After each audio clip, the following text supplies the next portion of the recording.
పెళ్లి దాకొచ్చు కానీ అగడగడన్నట్టు మనం ఫ్రీడమ్ లేదు నాకు ఉందా సెటిల్ అయినా కాలేదు ఇల్లు కావాలనుకున్నాం ఇల్లు లేదు ఇబ్బందిగా సెటిల్ అయితే కాలేదు నువ్వు కూడా కాలేవు ఎట్లా కాలేవు అంటే నువ్వు జ్యువెలరీ షాప్ పోతే బార్గెన్ చేయొద్దు ఇప్పుడు మేడంకో నెక్లెస్ ఇప్పించినావు 10 lakhs పెట్టి 10 lakhs తక్కువ ఏటీఎం నుంచి కొట్టి రావాలంతే బార్గెన్ చేయొద్దు నేను డీసీ ప్యాప్స్ ఉన్న పోయినా ఒక 50,000 తక్కువ అని అడగద్దు ఆ స్టేజ్కి రావాలి వచ్చినావు ఒక కారు కొంటే ఎక్కువ బెంజు పక్క అడుగుతావు డిపార్ట్మెంట్ అనేది చెప్తావు లేకపోతే పొలిటికల్ ఓన్లీ యూజ్ చేసుకుంటావు ఏదో రకంగా బార్గెన్ చేస్తాను ఇప్పుడు ప్రతి ఒక్కరిలో బార్గెన్ రకాయలు కడిపోతే కూడా 2 రూపాయలు తక్కువ బయట నాకు సపోర్ట్ అవ్వడు 60 రూపాయలు చెప్పాడు 50 గ్రాంట్ ఇచ్చిండు కిలో అట్లా ఎగ్జాంపుల్ బార్గెన్ అనేది బంద్ చేయాలి సపోజ్ రెస్టారెంట్లోకి పోయినావు మీ కూతురికి ఏటీఎం ఇస్తే కొట్టేసేయాలని ఒకసారి నేను మా భార్య మా పిల్లలు దొరకపోయి మాదాపూర్ ఏసీ బ్యాగ్స్లో చేస్తున్నాను చెప్పాను మా భార్య బయటకు వచ్చినాక మళ్ళీసారి పోలీస్ పేరు వాడుతున్నా నువ్వు దొరకపోకు బయటకు నీ శాతనెత్తి దొరకపో అని చెప్పి బిందు రెస్టారెంట్ ఐడియా ఉందా అక్కడ చేసింది నాకు పాపం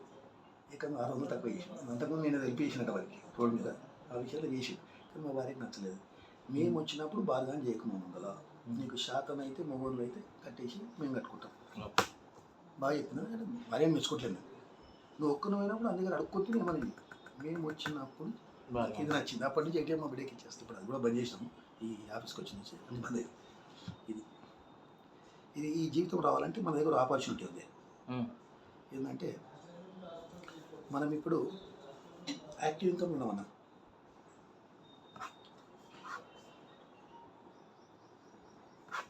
యాక్టివ్ ఇన్కమ్ అంటే చేస్తే కానీ రాదు ఇంట్లో పోలీసులు ఉన్నారు టీచర్స్ ఉన్నారు అందరు all government employees all government employees active income ఎంతమంది 95% యాక్టివ్ ఇన్కమ్లో ప్రతి ఒక్కరు గవర్నమెంట్ లేదు కానీ వెల్త్ మాత్రం 5% యాక్టివ్ ఇన్కమ్ ఎక్కువ సేపు చెప్పా సరిపోతుంది పాసివ్ ఇన్కమ్ నిరంతరంగా ఒక 2 years కష్టపడితే నువ్వు బతికిన రోజులు ఎంజాయ్ చేయొచ్చు కరెక్ట్గా సిస్టమ్ పోతే రాబర్ట్ కియోసాకి ఏమన్నాడంటే ఒక మనిషి 2 పనుల మీద ఉండాలి ఐడియా ఉందా రాబర్ట్ కియోసాకి శాస్త్రవేత్త రిచ్ డాడీ పూర్ డాడీ రచయిత పిల్లలు పెద్దగా ఉంటా బుక్ ఇప్పించా నేను గిఫ్ట్ ఇవ్వమని ఇస్తాను నీకు ఇంగ్లీష్ మీడియం తెలుగు మీడియం ఉంది చదివితే దాంట్లో బ్యాటర్ బాగుంటుంది నేను ఇంక ఓపెన్ చేయలేదు 4-5 పేజీలు చదివినది మా బిడ్డ గిఫ్ట్ చేసింది నాకు అన్నా అందులో ఆయన ఏమన్నారంటే ఒక మనిషి అటు ఒక పని మీద ఉండదట గవర్నమెంట్ ఎంప్లాయీ బానిస బతుకు మరి ఇక ఎడిక్ట్ అయిన బట్టి దానికి ఏమి ఆశయాలు ఉండేవి ఓ కారు కొనాలన్నా ఇన్స్టాల్మెంట్ పెట్టాలి ఒక ఇల్లు కొనాలన్నా ఇన్స్టాల్మెంట్ ప్రతి ఒక్కరికి అంటే విమర్శిస్తలేదు అక్కడ ఇంకా నేను నీకన్నా చిన్న ఉద్యోగం చేస్తున్నా కానీ అదన్నట్టు ఇవన్నీ అధిగమించాలంటే పాసివ్ ఇన్కంలో 5% ఉన్నది కానీ 95% వెళ్తుంది దిస్ ఇస్ ట్రూ 95% వెళ్తుందన్న వెళ్త్ అంటే అన్ని రకాల వెల్త్ అన్నీ ఉన్నాయి అన్నట్టు ఎట్లా అంటే 5% అంటే రతన్ టాటా అంటే ఆయన చనిపోయాడు ఫర్ ఎగ్జాంపుల్ వాడుతున్నా ఇంకా చెప్పుకున్నామని పేరు సచిన్ కూడా ఒప్పుకోవచ్చు కదా నెక్స్ట్ రజనీకాంత్ హీరో చిరంజీవి వీళ్ళందరూ అల్లూరు అరవింద్ వీళ్ళంతా పాసివ్ ఇన్కమ్ ఫస్ట్ కష్టపడతారు నాగార్జున కూడా ఆయన కన్వెన్షన్ పెట్టుకుంటాడు లక్షలు వస్తూనే ఉంటాయి యాక్టివ్ ఇన్కమ్ పాసివ్ ఇన్కమ్ అర్థమైనా సరిపోతుంది ఇంకా డిస్కస్ చేద్దాం పాసివ్ ఇన్కమ్ అంటే ఏదంటే ఇప్పుడు టోల్గేట్ ఉంది నువ్వు మీ ఊరికి పోయినప్పుడు టోల్గేట్లు మీ దగ్గర 200-300 వసూలు చేస్తాడు ఒకటే పని కోట్లు పెడతాడు నిరంతరంగా వసూలు చేస్తూనే ఉంటాడు బాగా చెప్తా రాష్ట్రపతి ఆదేశాల మేరకు మనకి ఇవ్వాల్సిందే మనం లేకపోతే మన మీద కేసు కూడా ఎక్కువ కూడా పెట్టుకుంటే ఇది పాసివ్ ఇన్కమ్ అంటే మూడు నెక్స్ట్ నువ్వు ఇప్పుడు కిరణ్ కుమార్ రెడ్డి సార్ ఉన్నాడు మనోడు ఆయన ఒక 2 కోట్లు ఖర్చు పెట్టి అపార్ట్మెంట్ కట్టిండు అందులో 12 ఫ్యామిలీలకు కిరాయికి ఇచ్చిండు ఒక్కొక్క ఫ్యామిలీ 20,000 ఇస్తుంది 2,40,000 నీకు కూర్చున్న దగ్గర వస్తాయి నువ్వు అంటావు చిన్న పనులు ఉంటాయి ప్లంబర్ మెంబర్ అవి కామన్ అవన్నీ ఖర్చు పోయినా ₹1,00,000 అయితే మిగిలితే కదా నీకు ₹1,50,000 మిగిలితే కదా ఇది పాసివ్ ఇన్కమ్ అన్నట్టు పాసివ్ ఇన్కమ్కి యాక్టివ్ ఇన్కమ్ వివరణ ఏంటంటే నిరంతరంగా వచ్చేది పాసివ్ ఇన్కమ్ అలా టెన్షన్ ఉండదు అన్న దీంట్లో ఫ్రీగా ఉంటాం ఇది అలా కూడా డిస్కస్ చేద్దాం ఒక ఘట్టం అయిపోయింది ఇంకో స్టెప్లోకి వెళ్ళిపోదాం ప్రజెంట్ మనం ఎక్కడ ఉన్నామంటే ట్రెడిషనల్ మార్కెట్లో ఉన్నామే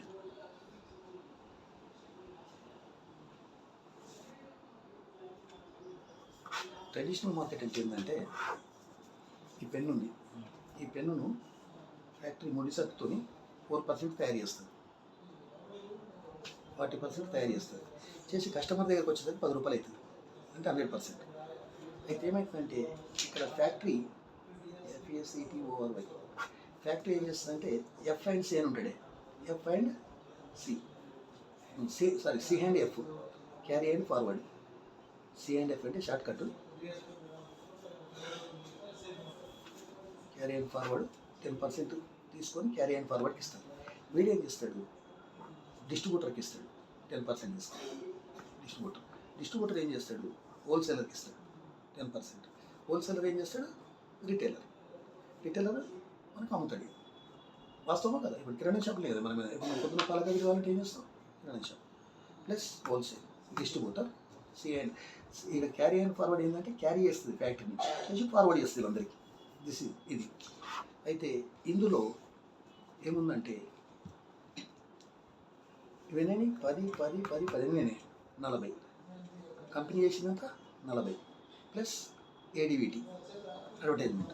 తమన్నా వస్తుంది, నేను పెరంలోని పెట్టుకుంటే చాలా స్మార్ట్గా ఉందని చెప్తాను. సచిన్ టెండూల్కర్ వచ్చి Boost is secret of my energy అంటాడు. చిరంజీవి గారు వచ్చి థమ్స్అప్ తాగండి మీరు కబడ్డీ ఆడవచ్చు అని చెప్తాడు. మహేష్ బాబు గారు వచ్చి కోకోకోలా తాగమంటాడు. వీళ్ళంతా ఎంత 20% మిగిలిపోతారు. సరే వాడు గరీబ్ వాడదు 20% తీసుకుంటారు. ఎంత అయితే మొత్తం 100. ఇదంతా ఉదయం పోతుంది కస్టమరే.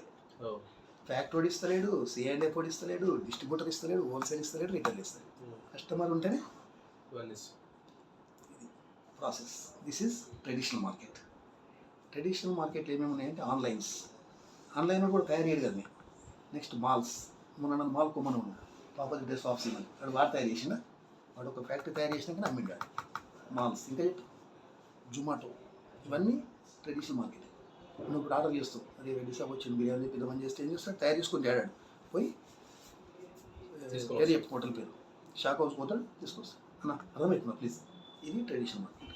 కానీ మన కంపెనీ ఏమంటుందంటే, ఇది కూడా షాక్ కట్ చెప్పేసి సోది వద్దు, అర్థమే ఇంకా మాట్లాడదాం దీని గురించి తర్వాత మాట్లాడదాం. ఫ్రీగా ఇంటికి వస్తుంది, ఇంటికాడ చెప్పాలి భార్యాభర్తలు. మా వైఫ్నే పోతాం, మా వైఫ్ కథమే చెప్తుంది. అయితే ఇది డైరెక్ట్ సెల్లింగ్ అన్న మనం చేసేది. DIRECTSELLING. డైరెక్ట్ సెల్లింగ్ ఎట్లా అంటే ఇది ఒకటి చెప్తే అయిపోతుంది.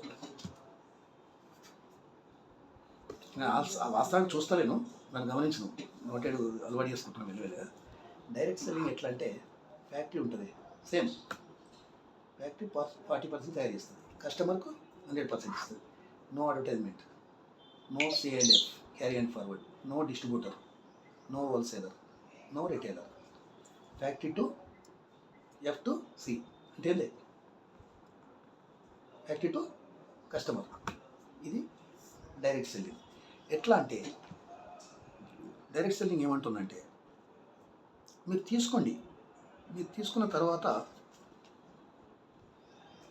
ఇక నేను ఇంతకుముందు చెప్పిన ఇల్లు లేదు, షాపింగ్ మాల్స్, ఆన్లైన్స్, డైరెక్ట్ సెల్లింగ్కి ఏం లేవు, only direct selling. Direct selling ఎట్లా అంటే, ఒక వస్తువు ఉంది, సపోజ్ ఒక నా ప్లాన్ నచ్చేసి ఏం చేసినా ఒక 3,500 రూపాయల వస్తువులు తీసుకునేవి. వస్తువులు తీసుకోవాల్సి వస్తుంది ఇలా కిరాణం వస్తువులు DMT 3,500 రూపాయలు తీసుకుంటే 10% కంపెనీ, 10 to 20% కంపెనీ డిస్కౌంట్ ఇస్తుంది వస్తువు మీద. ఇది కీలకము. ఇది అయిపోయింది. ప్రోడక్ట్ ఫ్రీ ఇస్తుంది 10%. తర్వాత క్యాష్ బ్యాక్ ఇస్తుంది 11%.